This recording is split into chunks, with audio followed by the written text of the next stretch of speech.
आज की कहानी है दीक्षा, मुंशी प्रेमचंद जी की लिखी हुई। लेकिन कहानी को सुनाने से पहले आप सभी से मेरी विनम्र गुजारिश है कि चैनल को सब्सक्राइब ज़रूर करें और अगर आपको कहानी पसंद आए लाइक करें और अपने बाकी दोस्तों के साथ भी शेयर करें।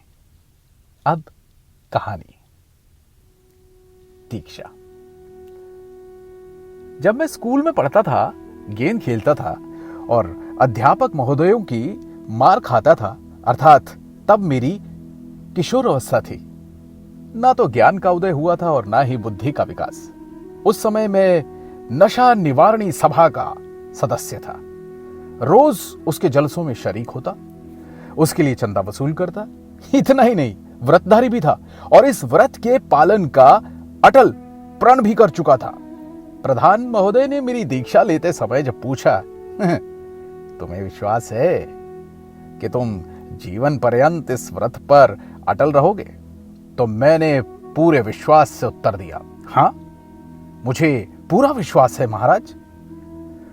प्रधान ने मुस्कुराकर प्रतिज्ञा पत्र मेरे सामने रख दिया। उस दिन मुझे कितना आनंद हुआ, गौरव से सिर उठाए घूमता फिरता था। कई बार पिताजी से भी बेअदबी कर बैठता, क्योंकि वो शाम के समय थकान मिटाने के लिए एक मदिरा गिलास पी लिया करते थे और मुझसे ये सहन नहीं होता था। पर हां, कहूंगा ईमान से, पिताजी ऐब करते थे पर हुनर के साथ। ज्यों ही जरा सा सरूर आता, आंखों में सुर्खी की आभा चमकने लगती और इधर उधर की बातें करने लगते और फिर रात भर के लिए माया मोह के बंधन से मुक्त हो जाते। मैं उन्हें उपदेश देता था, उनसे वाद विवाद करने पर उतारू हो जाता था। एक बार तो मैंने गजब ही कर डाला। उनकी बोतल और गिलास को पत्थर पर इतनी जोर से पटका कि भगवान कृष्ण ने भी कंस को इतनी जोर से न पटका होगा। घर में कांच के टुकड़े फैल गए और कई दिनों तक नंगे पैरों से घूमने फिरने वाली औरतों के पैरों से खून बहता रहा। पर मेरा उत्साह तो देखिए, पिता के गुस्से की परवाह भी नहीं की। पिताजी ने आकर अपनी संजीवन प्रदायिनी बोतल का ये शोक समाचार सुना तो सीधे बाजार गए और एक ही पल में वो खाली स्थान फिर से भर गया और मैंने लड़ाई के लिए कमर कस ली। मगर पिताजी के चेहरे पर बिल्कुल भी मैल ना आया, बल्कि उन्होंने मेरी ओर उत्साहपूर्ण दृष्टि से देखा और मुस्कुरा दिए। और उसी तरह मुस्कुराए जैसे कुछ वक्त पहले प्रधान महोदय मुस्कुराए थे। अब मैं उनके मुस्कुराने का आशय समझ रहा हूं। उस समय समझ ना सका, बस इतनी सी ज्ञान की वृद्धि हुई है। उस मुस्कान में कितना व्यंग्य था, अब मैं उसका अर्थ समझा हूं।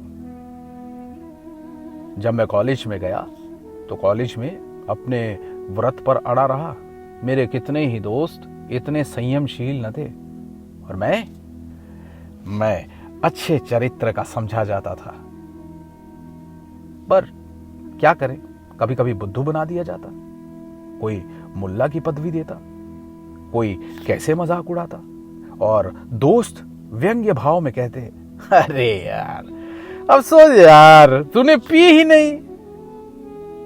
सारांश ये था कि मुझे उदार बनना पड़ा। मित्रों को चुस्कियां लेते देखता और बैठा रहता, भंग गुटती और मैं देखता रहता। लोग वैसे कहते भी, अरे जरा सी ले लो, तो मैं बड़े शांत स्वभाव से कह देता, क्षमा कीजिए, मेरे सिस्टम को ये सूट नहीं करता। सिद्धांत के बदले अब मुझे अपनी शारीरिक कमजोरी का बहाना करना पड़ा। वो सत्याग्रह का जोश जिसने पिताजी की बोतल पर हाथ साफ किया था, अब गायब हो गया था। यहां तक कि एक बार जब कॉलेज के चौथे वर्ष में मेरे लड़का पैदा होने की खबर मिली, तब तो मेरी उदारता की हद हो गई। अरे मैंने दोस्तों के आग्रह से मजबूर होकर उनकी दावत की और अपने हाथों से डाल डाल कर उन्हें पिलाई। उस दिन साकी बनने में मुझे सच कहूं तो आनंद मिल रहा था। उदारता वास्तव में सिद्धांत से गिर जाने और आदर्श से बच जाने का दूसरा नाम है। अपने मन को समझाने के लिए उपायों का कभी अभाव नहीं होता है। संसार में सबसे आसान काम होता है खुद को धोखा देना। हालांकि मैंने खुद तो नहीं पी, पिला दी, इसमें मेरा क्या नुकसान। और दोस्तों के साथ कोई ऐसा भद्दा मजाक भी नहीं किया। देखो, मजा तो जब ही है जब दूसरों को पिलाए और खुद ना पिए। खैर, कॉलेज से मैं बेदाग निकल आया। अपने शहर में वकालत शुरू की। सुबह से आधी रात तक चक्की में जुतना पड़ता। वो कॉलेज के सैर सपाटे, हंसी मजाक सब ख्वाब हो गए। दोस्तों से मिलना जुलना बंद हो गया। यहां तक कि छुट्टियों में भी दम मारने की फुर्सत ना मिलती थी। जिंदगी की लड़ाई कितनी नजदीक है, इसका अनुभव हुआ। वैसे ये लड़ाई नहीं, ठेलम ठेल, धक्का बेल है। यहां चाहे धक्के खाएं, मगर हां, तमाशा घुस कर देखें, ऐसी दशा है। थोड़े दिन बाद बोरियत भी होने लगती। मुश्किल से 2 चपातियां खाता और मन में कहता, क्या क्या इन्हीं 2 चपातियों के लिए यह मगज खपाई है? मरो खपो बिना मतलब के लिए। इसके साथ एक अरमान भी था, अपनी गाड़ी हो, बड़ा सा घर हो, थोड़ी सी जमींदारी हो और कुछ रुपया बैंक में हो।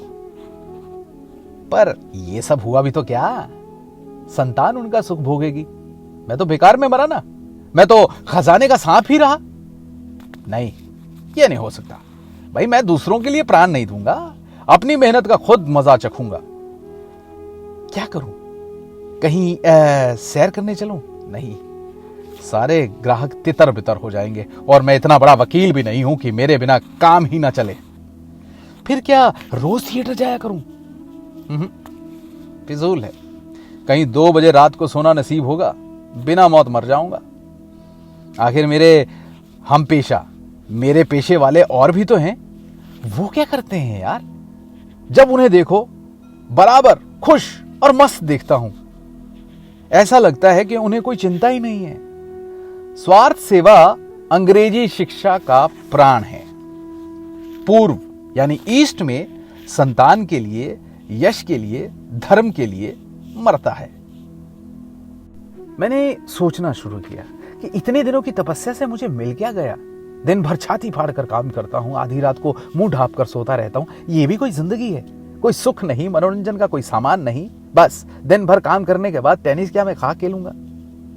अरे ऐसे जीवन को रसमय बनाने के लिए केवल एक ही उपाय है, आत्मसंतुष्टि, जो एक क्षण के लिए मुझे संसार की चिंताओं से मुक्त कर दे। मैं अपनी परिस्थिति को भूल जाऊं, अपने को भूल जाऊं, जरा हंसूं, जरा कहकहा लगाऊं, जरा मन में सफुर्ती आए। और इसके लिए एक ही बूटी है जिसमें ये गुण है, और वो मैं जानता हूं। कहां की प्रतिज्ञा और कहां का व्रत, वो बचपन की बातें थी। ऐसी बातें, ऐसी भावनाएं मेरे दिल में जागने लगी कि भाई उस समय मैं थोड़े ना जानता था कि मेरी ऐसी हालत होगी। तब मैं जवान था, पैरों में शक्ति थी, जवानी का नशा था। अब ये कहां? ये भावना मान लो मुझसे कह रही हो, क्यों, क्या तुम ही सबसे अधिक बुद्धिमान हो? अरे सब पीते हैं, जज को देखो। प्राचीन काल में भी ऐसे व्रत निभ जाते थे, जब जीना इतना मुश्किल नहीं था। लोग हंसते ही ना कि बड़े व्रतधारी के दम बने थे, आखिर आ गए ना चक्कर में। हंसने दो। मैंने यार नाहक ही व्रत लिया। उसी व्रत के कारण इतने दिनों तपस्या करनी पड़ी। और नहीं पी तो कौन सा बड़ा आदमी हो गया, कौन सा सम्मान पा लिया? किताबों में बड़ा करता था, ये हानि होती है, वो हानि होती है, मगर कहीं तो नुकसान होते नहीं देखा। हां, पियक्कड़ बदमस्त हो जाने की बात और है। उस तरह तो अच्छी से अच्छी वस्तु का सदुपयोग भी नुकसान वाला लगता है। ज्ञान भी जब सीमा से बाहर हो जाता है ना, तो भगवान से विश्वास कम होने लगता है। पीना चाहिए एकांत में, चेतना को जगाने के लिए, सुलाने के लिए नहीं। बस पहले दिन जरा जरा झिझक होगी, फिर किसका डर है? मैंने फैसला किया कि अभिनय होली के दिन हो। इस दीक्षा के लिए इससे अच्छा मुहूर्त नहीं होगा। होली पीने पिलाने का दिन है और उस दिन मस्त हो जाना माफी लायक है। अरे पवित्र होली हो सकती है तो पवित्र चोरी भी हो सकती है। खैर, होली आई और अब के बहुत इंतजार के बाद आई और मैंने दीक्षा लेने की तैयारी शुरू कर दी। कई पीने वालों को निमंत्रित किया, विस्की की दुकान से विस्की और शैंपेन मंगवाई और शाम को दोस्तों का इंतजार करने लगा, जैसे चिड़िया पंख फैलाए बहेलियों को बुला रही हो। दोस्त एक एक करके आने लगे। 9 बजते बजते सब आ विराजे। अच्छा, उनमें से कुछ ऐसे भी थे जो चुल्लू में उल्लू हो जाते थे, और कई ऐसे कुंभ कि बोतल की बोतल गटक जाए पर आंखों में लाली ना आए। मैंने बोतल गिलास सब कुछ सामने रख दिया। एक महाशय बोले, यार बर्फ और सोडे के बगैर ना मजा नहीं आएगा। तो मैंने उत्तर दिया, हाँ हाँ मंगवा रखा है, बस भूल गया था। दूसरा बोला, तो फिर बिस्मिल्लाह हो। मेरा और दोस्त बोला, पर साकी कौन होगा? मैंने कहा, अरे ये खिदमत आप मुझे करने दीजिए। मैंने गिलास भर भर कर देना शुरू किया और यार दोस्त पीने लगे। हू हक का बाजार गर्म हुआ, अश्लील हंसी मजाक की आंधियां चलने लगी, पर मुझे कोई ना पूछता। खूब उल्लू बना। मुझे लगा शायद सभी मुझसे कहते हुए शर्मा रहे हैं, पर कोई मजाक में तो कहता। माना कि मैं वैष्णव हूं, पर इन्हें कैसे इशारा करूं? आखिरकार सोचकर बोला, मैंने तो कभी पी ही नहीं। दोस्त बोला, क्यों नहीं पी यार? ईश्वर की यहाँ आपको इसका जवाब देना पड़ेगा। दूसरा बोला, फरमाइए भाई, फरमाइए क्या जवाब है आपके पास, क्यों नहीं पी? मैंने कहा, बस ऐसी तबीयत नहीं करती। दोस्त बोला, ये तो कोई जवाब नहीं है भाई, वकील के पास जवाब तो होना चाहिए। दीजिए, जवाब दीजिए। क्या समझा है आपने? ईश्वर को आप ऐसे वैसे समझते हैं, या कोई आपको कोई धार्मिक आपत्ति है? मैंने कहा, हाँ हो सकता है। तो मेरा एक और दोस्त बोला, अरे धर्मात्मा, क्यों ना हो, आप बड़े धर्मात्मा है, ये जरा आपकी दुम देखूं। मैंने कहा, क्यों, धर्मात्मा आदमियों की दुम होती है क्या? चौथा दोस्त बोला, और क्या, किसी के हाथ की, किसी के 2 हाथ की। अरे यार, आप है किस फेर में? दुमदारों के सिवा आज धर्मात्मा है ही कौन? हम सब पापात्मा है। एक और दोस्त स्पीकर बोला, धर्मात्मा वकील, ओ धर्मात्मा, ओ। मैंने कहा, भाई मुझे सूट नहीं करती। तीसरा, अब मार लिया, अच्छा चलो मैं सूट करवा देता हूं। दूसरा बोला, क्यों, किसी डॉक्टर ने मना किया है? मैंने कहा, नहीं। वाह वाह, अब खुद ही डॉक्टर बन गए। भैया आपको अमृत सूट नहीं करता? अरे धर्मात्मा जी, एक बार पीकर देखिए। एक दोस्त फिर से बोला, मुझे आपके मुंह से सुनकर हैरानी हुई। देखिए भाई जी ये दवा है, महाऔषधि है, ये सोमरस है, या ये कहीं आपने कोई प्रतिज्ञा तो नहीं ली है? मैंने कहा, मान लीजिए ली हो तो? ओ, फिर तो आप बुद्ध है। सीधे साधे कोरे बुद्ध। मेरा एक दोस्त शायरी करने लगा, जान चलने को है सब अहल नजर बैठे हैं, आंख साकी न चुराना, हम इधर बैठे हैं। मेरा दूसरा दोस्त बोला, अरे देखो यार, हम सभी प्रतिज्ञाधारी हैं, पर जब हम सब वही नहीं रहे तो प्रतिज्ञा कहाँ रही? हमारा नाम वही है पर हम वो नहीं है। जहां लड़कपन की बात आई वहां प्रतिज्ञा भी गई। मैंने कहा, पर इसमें आखिरकार फायदा क्या है? दोस्त बोला, देखो ये तो पीने से ही मालूम होता है, ये प्याला लीजिए तब पता चलेगा। ये मारा, ये भाई आज तो पिलाकर छोड़ेंगे। फिर एक शायर दोस्त बोला, ऐसे में ख्वार हैं दिन रात पिया करते हैं, अरे हम तो सोते में भी तेरा नाम लिया करते हैं। पहला बोला, देखो यार तुम लोगों से नहीं बनेगा, मैं पिलाना जानता हूं। ये महाशय थोड़े मोटे ताजे आदमी थे। मेरा टेंटुआ दबाया और गिलास मुंह से लगा दिया। भाई मेरी प्रतिज्ञा टूट गई, दीक्षा मिल गई, मुराद पूरी हुई। किंतु बनावटी क्रोध से बोला, अरे अरे आप लोग देखिए, आप लोग ने मुझे भी अपने साथ ले डुबोया। दूसरा बोला, अरे मुबारक हो, मुबारक हो। तीसरा बोला, मुबारक मुबारक। नया सीखा हुआ आदमी बहुत ही बेचैन होता है। मैं शाम के समय दिन भर की भागदौड़ से छुटकारा पाकर जब अकेले में या फिर अपने 2-4 दोस्तों के साथ बैठकर गिलास चढ़ाता तो दिल बड़ा खुश होता है। रात को बड़ी अच्छी नींद आती और सुबह सुबह अंग अंग में पीड़ा होती, अंगड़ाइयां आती, दिमाग ढीला पड़ जाता और यही मन करता कि आराम से बस पलंग पर ही लेटा रहूं। दोस्तों ने सलाह दी कि भाई खुमारी उतारने के लिए सुबह सुबह भी अगर एक पैग पी लिया जाए तो बहुत बढ़िया है।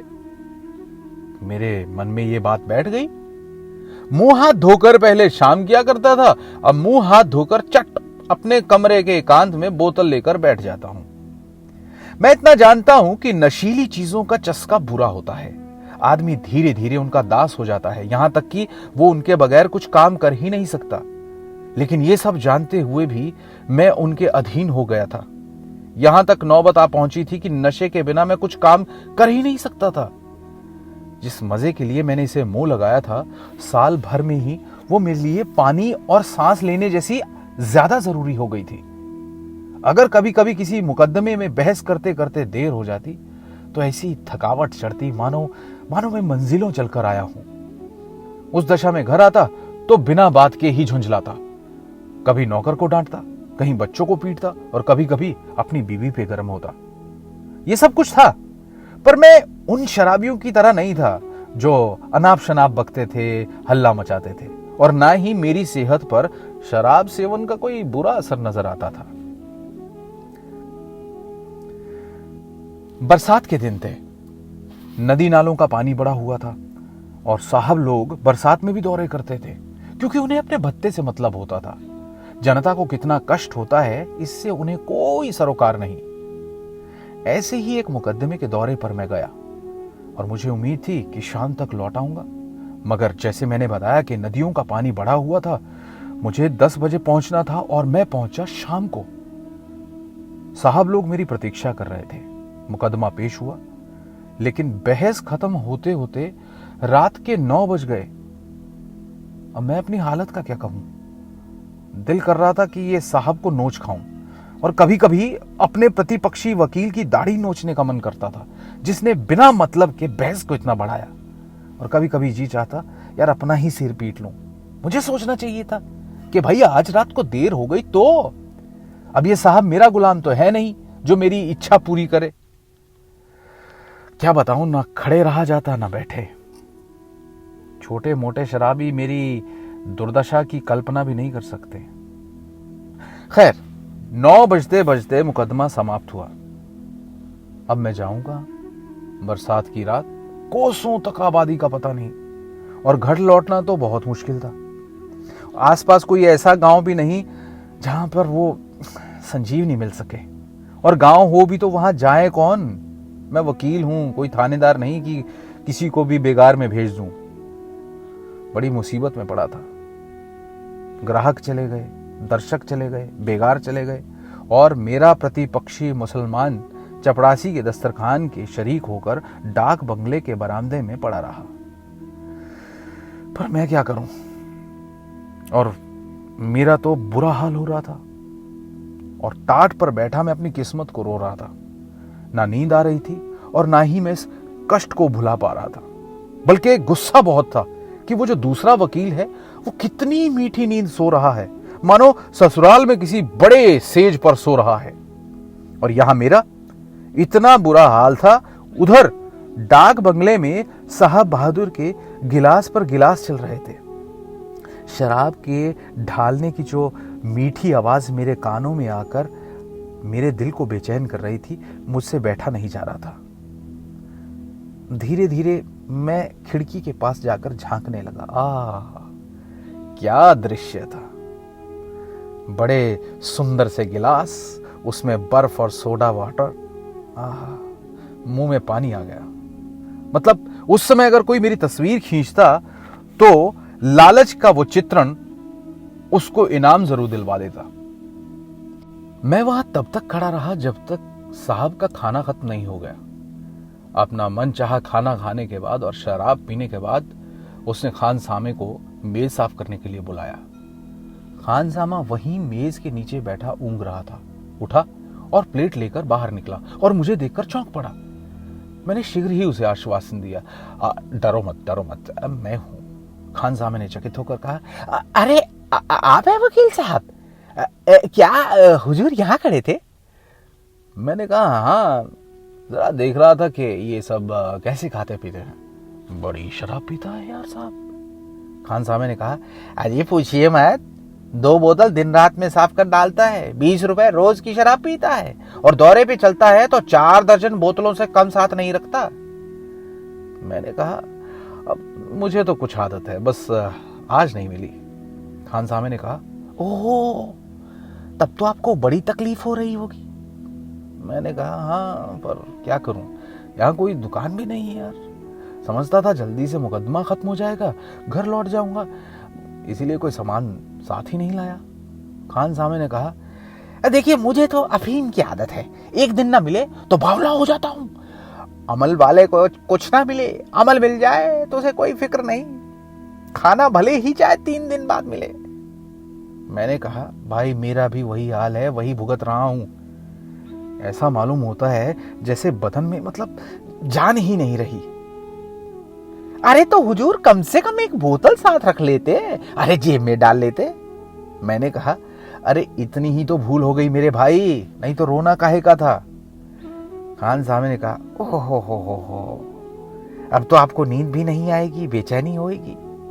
मैंने कहा, कैसी नींद, दम लबों पर है, न जाने ये रात कैसे गुजरेगी। अच्छा, मैं चाहता था कि खानसामा अपनी तरफ से मेरी आग को शांत करने का प्रस्ताव करे और मुझे शर्मिंदा भी ना होना पड़े, पर खानसामा भी चंट था। बोला, अल्लाह का नाम लेकर सो जाइए, अरे नींद कब तक नहीं आएगी है। मैंने कहा, नींद तो नहीं आएगी यार, हाँ मर भले ही जाऊंगा। अच्छा एक बात बताओ, क्या साहब बोतलें गिन कर रखते हैं? गिनते तो क्या ही होंगे। खानसामे ने कहा, अरे हुजूर बहुत सनकी है, बोतलें पूरी नहीं होती तो उस पर निशान बना देता, मजाल है एक भी बूंद कम हो जाए। मैंने कहा, यार बड़ी मुसीबत है, मुझे तो बस एक गिलास चाहिए था, बस इतना ही चाहता हूं कि बस नींद आ जाए, और हाँ अगर तुम ऐसा कुछ कर दो तो जो इनाम कहोगे वो दे दूंगा। अरे इनाम तो हुजूर देंगे ही, लेकिन खौफ ये है कि कहीं वो भाप गया तो फिर मुझे जिंदा नहीं छोड़ेगा। मैंने कहा, यार ले आओ यार, अब पता है ज्यादा सब्र नहीं होता। खानसामे ने कहा, अरे हुजूर आपके लिए जान हाजिर है, पर क्या है कि वो एक बोतल 10 रुपए में आती है, मैं कल किसी बेगार से मंगाकर पूरी कर दूंगा। मैंने कहा, अरे एक बोतल थोड़ा ना पी जाऊंगा। खानसामे ने कहा, अरे साथ ले जाइएगा हुजूर, अब आधी बोतल खाली मेरे पास रहेगी तो उसे फौरन शक हो जाएगा, बड़ा शक्की है, मेरा मुंह सूंघा करता है कि इसने पी तो नहीं ली है। अब यार मुझे 20 रुपए मेहनताना मिलता था, दिन भर की कमाई का आधा देते हुए दुख तो हो रहा था, पर कोई उपाय और भी नहीं था। चुपके से 10 रुपए निकालकर खानसामे के हवाले कर दिए। उसने एक बोतल अंग्रेजी शराब ला दी, बर्फ और सोडा भी ले आया। मैं वहीं अंधेरे में बोतल खोलकर अपनी आत्मा को तृप्त करने लगा। क्या जानता था कि विधान मेरे लिए कोई दूसरा ही षड्यंत्र रच रहा है, जहर पिलाने की तैयारियां कर रहा है। नशे की नींद का तो पूछना ही क्या, और उस पर विस्की की आधी बोतल चढ़ा गया था। दिन चढ़े तक सोता रहा। कोई 9 बजे झाड़ू लगाने वाला आया, उसने जगाया तो नींद खुली। अच्छा, शराब की बोतल और गिलास मैंने सिरहाने रखकर छतरी से छुपा दिया था, ऊपर से उस पे गाउन डाल दिया था। उठते ही उठते सिरहाने निगाह गई, देखा बोतल और गिलास का पता ही नहीं। कलेजा धक्क से हो गया। खानसामे को खोजने लगा कि यार उससे पूछूं, उसने तो नहीं उठा कर रख दिया, और इसी विचार से उठा और टहलते हुए डाक बंगले के पिछवाड़े गया, जहां नौकरों के लिए अलग कमरे बने हुए थे। पर वहां का भयंकर दृश्य देखकर कदम आगे बढ़ाने का साहस न हुआ। साहब खानसामे का कान पकड़े हुए खड़ा था। शराब की बोतलें अलग अलग रखी हुई थी। साहब 1, 2, 3 ऐसे करके गिनते थे और खानसामा से पूछते थे, एक बोतल और कहां गया? खानसामा कहता, हुजूर हुजूर खुदा मेरा मुंह काला करे, जो मैंने कुछ भी दगल फसल करी हो। साहब ने कहा, हम झूठ बोलता है, 29 बोतल नहीं था। खानसामा बोला, हुजूर खुदा की कसम मुझे नहीं पता कि कितनी बोतलें थी। इस पर साहब ने खानसामा के कई तमाचे लगाए, फिर कहा, चमके नहीं, तुम नहीं बताएगा, हम तुमको जान से मार डालेगा और तुम हमारा कुछ नहीं कर सकता है। हम हाकिम है और हाकिम लोग हमारा दोस्त है, हम तुमको अभी अभी मार डालेगा, नहीं तो बतलाओ कि एक बोतल कहां है। मेरे प्राण सूख गए। बड़े दिनों के बाद भगवान की याद आई। मन ही मन मैंने कृष्ण भगवान को याद किया और कहा, हे प्रभु मेरी लाज अब तुम्हारे हाथ में है, तुम ही बचाओ। तो ही नैया बच सकती है, नहीं तो मझधार में डूब जाएगी। अंग्रेज है, न जाने क्या मुसीबत ढा दे। हे भगवान, इस खानसामे का मुंह बंद कर दो, इसकी आवाज हर लो। तुमने तो बड़े बड़े दुष्टों का नाश किया है, मेरा संकट हर लो। अब की जान बची प्रभु तो शराब की ओर कभी आंख नहीं उठाऊंगा। मार के आगे भूत भागता है, मुझे शक था, लेकिन आज ऐसा लग रहा था कि यह मुहावरा सही साबित हो सकता है। कहीं खानसामा खुल ना पड़े, फिर तो मेरी खैर नहीं। नौकरी जाने का डर, चोरी का मुकदमा चल जाने का अथवा जज साहब से अपमानित होने का इतना डर नहीं था जितना इन साहब से अपमानित होने का। क्या पता जालिम हंटर लेकर दौड़ पड़े। हालांकि मैं इतना कमजोर नहीं हूं, हट्टा कट्टा हूं, साहसी मनुष्य हूं, कॉलेज में खेल कूद के लिए इनाम पा चुका हूं, पर चोर में बल कहां होता है। मेरा नैतिक बल का आधार पहले ही नष्ट हो चुका था। मेरा मान, मेरा भविष्य, मेरा जीवन खानसामा के केवल एक शब्द पर निर्भर था, केवल एक शब्द पर। मैं मन ही मन प्रतिज्ञा कर रहा था, शराबियों की तौबा नहीं, सच्ची दृढ़ प्रतिज्ञा। मगर हाय रे, कोई फायदा नहीं हुआ। ना कृष्ण भगवान ने सुध ली, ना नरसिंह भगवान ने। वो तो सतयुग में आया करते थे। ना प्रतिज्ञा कुछ काम आई, ना शपथ का कोई फायदा हुआ। मेरे भाग्य या दुर्भाग्य में जो कुछ था वो होकर ही रहा। विधान ने मेरी प्रतिज्ञा पक्की करने के लिए शपथ को बिल्कुल भी सही नहीं समझा। खानसामा बेचारा अपनी बात का धनी था। थप्पड़ खाए, ठोकर खाई, दाढ़ी नुचवाई, पर नहीं खुला। बड़ा सत्यवादी वीर पुरुष था। मैं शायद ऐसी दशा में इतना अटल नहीं रह सकता था, शायद पहले ही थप्पड़ में उगल देता। उसकी ओर से मुझे जो घोर शंका हो रही थी वो अर्थहीन साबित हुई। अब जब तक जीऊंगा इस वीर आत्मा का गुणगान करता रहूंगा। मैं मन ही मन प्रतिज्ञा कर रहा था, शराबियों की तौबा नहीं, सच्ची दृढ़ प्रतिज्ञा कि भाई इस संकट से बचा तो फिर कभी शराब नहीं पीऊंगा। पर हाय रे बुरी किस्मत, कोई फायदा नहीं हुआ। ना कृष्ण भगवान ने सुध ली, ना नरसिंह भगवान ने, क्योंकि वो सब तो सतयुग में आया करते थे। ना प्रतिज्ञा कुछ काम आई और ना ही शपथ का कुछ फायदा हुआ। खानसामा बेचारा अपनी बात का बड़ा धनी था। बड़े थप्पड़ खाए, ठोकर खाई, दाढ़ी नुचवाई, पर मुंह नहीं खोला। बड़ा सत्यवादी वीर पुरुष था। मैं शायद ऐसी दशा में इतना अटल नहीं रह सकता था, शायद पहले ही थप्पड़ में घुल देता।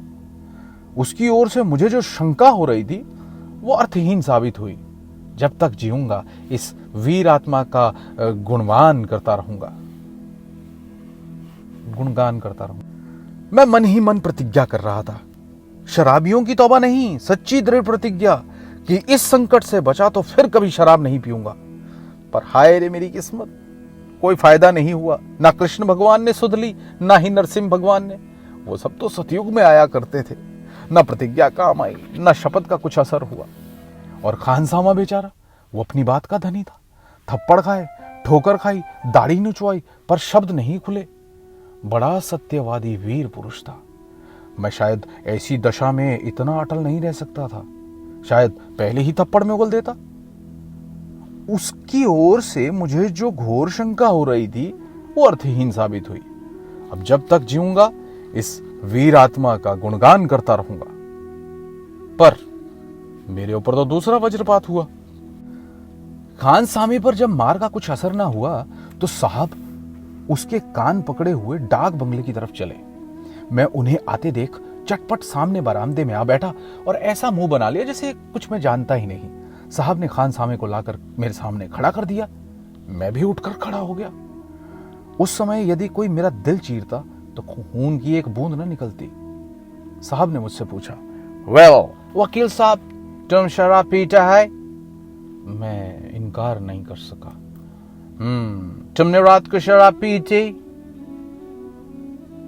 मैं इनकार नहीं कर सका। तुमने मेरे इस खान सामान से शराब ली थी? मैं इनकार न कर सका। तुमने रात को शराब पीकर बोतल और गिलास अपने सिर के नीचे छिपा कर रखा था? मैं इनकार न कर सका। मुझे डर था कि खान सामाना कहीं खुल पड़े, पर उल्टे मैं ही खुल पड़ा। तुम जानता है ये चोरी है? मैं इनकार न कर सका।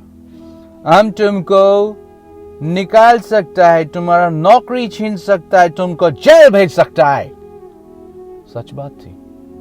हम तुमको ठोकरों से मारकर गिरा सकता है, हमारा कुछ नहीं हो सकता। यह भी सच था। तुम काला आदमी वकील बनता है, हमारा खान सामे से चोरी की शराब की बोतल लेता है, तुम सुअर। लेकिन हम तुमको वही सजा देगा जो तुमको पसंद हो। बोलो तुम क्या चाहते हो? मैंने कांपते हुए कहा, हुजूर मैं चाहता हूं आप मुझे माफ कर दें। नहीं, हम सजा पूछता है। हुजूर जो आपको अच्छा लगे। अच्छा ठीक है, वही होगा। यह कहकर उस निर्दयी नरपिशाच ने 2 सिपाहियों को बुलाया और उनसे मेरे दोनों हाथ पकड़वा लिए।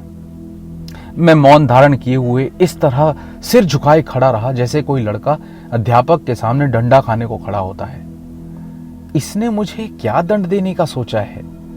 कहीं मेरे कान पकड़वाकर उठक बैठक तो नहीं करवाएगा? हे भगवान। खैर, भगवान से तो कोई सहायता मिलने से रही, अब तो कोई अदृश्य शक्ति का ही सहारा हो सकता है। मुझे सिपाहियों के हाथ में छोड़कर साहब दफ्तर में गए और वहां से मोहर छापने की स्याही और ब्रश लिए हुए निकले। अब मेरी आंखों से आंसू बहने लगे। ये घोर अपमान, और वो भी थोड़ी सी शराब के लिए, और वो भी दुगने दाम देने पर। साहब ब्रश से मेरे मुंह पर कालीमा पोत रहे थे, वो कालीमा जिसे धोने के लिए सैकड़ों साबुन की जरूरत थी, और मैं भीगी बिल्ली की तरह खड़ा रहा। उन 2 यमदूतों को भी मुझ पर कतई दया नहीं आई। दोनों हिंदुस्तानी थे, पर उनके हाथों से मेरी ये दुर्दशा हो रही थी। इस देश को मिल चुका स्वराज्य। साहब कालिख पोतते और हंसते जाते, यहां तक कि आंखों के सिवा तिल भर भी जगह नहीं बची थी। यह थोड़ी सी शराब के लिए आदमी से वनमानुष बनाया जा रहा था। दिल में सोच रहा था, यहां से जाते ही जाते इस साहब के बच्चे पर मानहानि का मुकदमा कर दूंगा, या किसी बदमाश से कह दूंगा कि इसकी जूतों से खबर ले। मुझे वनमानुष बनाकर साहब ने मेरे हाथ छुड़वा दिए और ताली बजाता हुआ मेरे पीछे दौड़ा। 9 बजे का समय था। कर्मचारी, चपरासी सभी आ गए थे। सैकड़ों आदमी जमा थे। मुझे न जाने क्या सूझी, मैं वहां से भागा। आगे आगे मैं दौड़ रहा था और पीछे पीछे साहब और अनेक सैकड़ों आदमी तालियां बजाते, अरे ले लेना, अरे जाने ना पाए, इसका गुल मचाते हुए दौड़े आ रहे थे, मानो किसी बंदर को भगा रहे थे। लगभग 1 मील तक दौड़ रही। वो तो कहो कि मैं कसरती आदमी हूं, बचकर निकल आया, नहीं तो मेरी ना जाने क्या दुर्गति होती। शायद मुझे गधे पर बिठाकर घुमाना चाहते थे। जब सब पीछे रह गए तो मैं एक नाले के किनारे बेदम होकर बैठा रहा। अब मुझे सूझी कि यहां कोई आया तो पत्थरों से मारे बिना नहीं छोड़ूंगा, चाहे उल्टी पड़े या सीधी। किंतु मैंने नाले में मुंह धोने की कोशिश नहीं की। जानता था कि पानी से ये कालीमा नहीं छूटेगी। यही सोचता रहा कि इस अंग्रेज पर कैसा मुकदमा चलाऊं। अब ये तो छिपाना ही पड़ेगा कि मैंने इसके खानसामे से चोरी की शराब ली। अगर ये बात साबित हो गई तो उल्टा मैं ही फंस जाऊंगा। क्या हर्ज है, इतना छिपा दूंगा, शत्रुता का कारण कुछ और दिखा दूंगा, पर मुकदमा जरूर चलाऊंगा। अब सवाल उठा कि जाऊं कहां, ये कालीमा मंडित मुंह किसे दिखाऊं। फिर मन ही मन उन बदमाशों को कोसा, अरे कालीख लगानी ही थी तो क्या तवे की कालीख कम थी? लैंप में भी तो कालीख थी ना, कम से कम छूट जाती, वही लगा लेते। जितना अपमान हुआ वहीं तक रहता। अब तक मैं मानो अपने बुरे कर्मों का ढिंढोरा पीट रहा हूं। दूसरा होता तो शायद इतनी दुर्गति पर डूब मरता। गनीमत ये रही कि अभी तक रास्ते में किसी से मुलाकात नहीं हुई थी, नहीं तो उसके कालिमा संबंधी प्रश्नों का मैं क्या उत्तर देता। जब जरा सी थकान कम हुई तो मैंने सोचा, यहां कब तक बैठा रहूंगा, लाओ एक बार यत्न करके देखूं, शायद स्याही छूट जाए। मैंने रेत पर अपना मुंह रगड़ना शुरू किया। देखा तो स्याही छूट रही थी। उस समय जितना आनंद हुआ उसकी कोई कल्पना भी नहीं कर सकता। फिर तो मेरा हौसला बढ़ा। मैंने मुंह को इतना रगड़ा कि कई जगह चमड़ी तक छिल गई। किंतु वो कालिमा छुड़ाने के लिए मुझे इस समय बड़ी से बड़ी पीड़ा भी छोटी नजर आ रही थी। हालांकि मैं नंगे सिर और कुर्ता धोती पहने हुए था, पर यह कोई अपमान की बात नहीं थी। गाउन, अचकन, पगड़ी डांग बगले पर ही रह गए थे, इसकी मुझे चिंता नहीं थी। बस हाँ, कालिख तो छूट गई थी। लेकिन कालिमा छूट जाती है, पर उसका दाग दिल से कभी नहीं मिटता। इस घटना को आज बहुत वक्त बीत गया है, पूरे 5 साल हुए। मैंने शराब का नाम नहीं लिया है, पीने की तो कौन कहे। फिर सोचता हूं कि शायद मुझे सही रास्ते पर लाने का भगवान का ये कोई विधान था। पर फिर मन ही मन सोचता कि जो हुआ थोड़े में हुआ, अच्छा हुआ, शायद यही होना था। पर उस समय जो दिल पर गुजरी, उसे याद करके आज भी नींद उचट जाती है। अब अपनी मुसीबत की कहानी को क्या तूल दूं? सुनने वाले खुद ही अनुमान लगा सकते हैं। खबर तो फैल गई, किंतु मैंने अपने झेंपने और शर्माने के बदले बेहयाई से काम लेना ज्यादा अच्छा समझा। अपनी बेवकूफी पर हंसता था और बेधड़क अपनी दुर्दशा की कहानी कहता था। हाँ, चालाकी ये थी कि उसमें कुछ थोड़ा सा अपनी तरफ से बढ़ा दिया था। अर्थात रात को जब मुझे नशा चढ़ा, मैं बोतल और गिलास लिए साहब के कमरे में घुस गया और उसे कुर्सी से पटक कर खूब मारा। इस तरह से मेरी दलित, अपमानित, मर्दित आत्मा को थोड़ी सी तसल्ली मिलती थी। पर दिल पर जो गुजरी वो दिल ही जानता है। सबसे बड़ा डर ये था कि कहीं ये बात मेरी बीवी के कानों तक ना पहुंचे, नहीं तो उसे बड़ा दुख होगा। पता नहीं उसने सुना है या नहीं, पर कभी मुझसे इसकी चर्चा नहीं की।